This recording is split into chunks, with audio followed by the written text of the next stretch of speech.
Evangelist Oscar Amaechina, President, Association of the Missionaries in Nigeria, has called for the declaration of a state of emergency on churches to allow for actualization of the fulfillment of church mandates. Amaechina, at a ministers' conference organized by the Afri Mission and Evangelism Network in Abuja, noted that the emergence of new generational churches was responsible for most of the problems of insecurity encountered in the country. The theme of the conference is the Antichrist mandate and its effects on the ministers of the gospel and the mandate of the Great Commission. He said that the message of Christ had been replaced with misplaced priorities. According to him, the inability to reach the unreached with the gospel and love of Christ is responsible for insurgency and terrorism in the country. When you look at the way things are going in this country, you will notice that the church has derailed.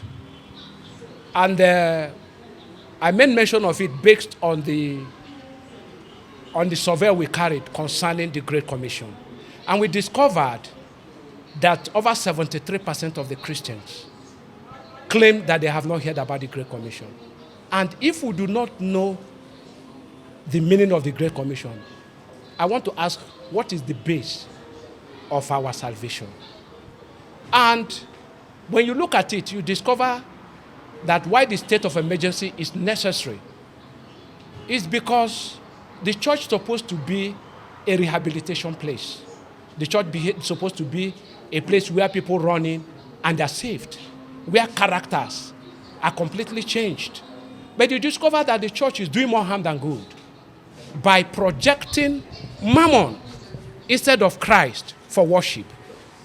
So many churches have made it in such a way that nobody is talking about the cross. And a crossless Christianity, I will always say, is a spiritual pandemic worse than COVID-19. And because of this, I think that we should change the narrative. The government should even do something. If we continue doing it the way we are doing it, the church is taking so many people to hellfire. The worship of mammon has become prevalent in our churches. And I think it is an error that must be corrected. So it's like we need legislation. We need the government to make pronouncements. If we fail to follow what Christ has told us to do, the tendency for law to prevail should be there. Some of the participants at the event had this to say. The teaching has quite changed my mentality totally.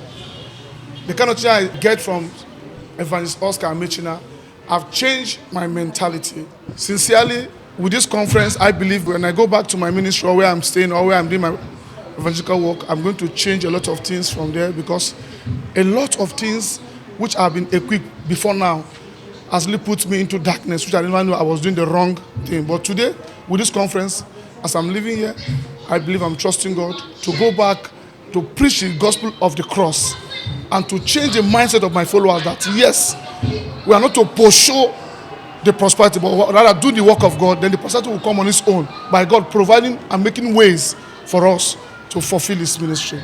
I must appreciate God for being a part of this program, and I've benefited, a lot, changing the narrative. What I believed initially that Christianity was all, about, but coming here today, I come to understand that we are called to concentrate on souls, to win souls for Jesus Christ, to expand the kingdom. So I've learned a lot. Leaving this place today, I think I've had that burden that I can't pass anyone without really unveiling the love of Jesus Christ to such individual. This program is mainly designed for pastors. We realized that the mandate of the Great Commission has been neglected, absolutely neglected by Christian pastors or believers in general. So we now designed it for the pastors to come and enlighten them to come back to our senses, to do the needful. And we realize now the gospel has not reached to so many people, which means we have not obeyed our master's command. And we are waiting for his second coming. And he told us in the Bible that he will not come until the gospel gets to everybody. When we preach the gospel, people repent. These vices will not be there. They will be controlled by the Spirit of the living God. and we will live at peace.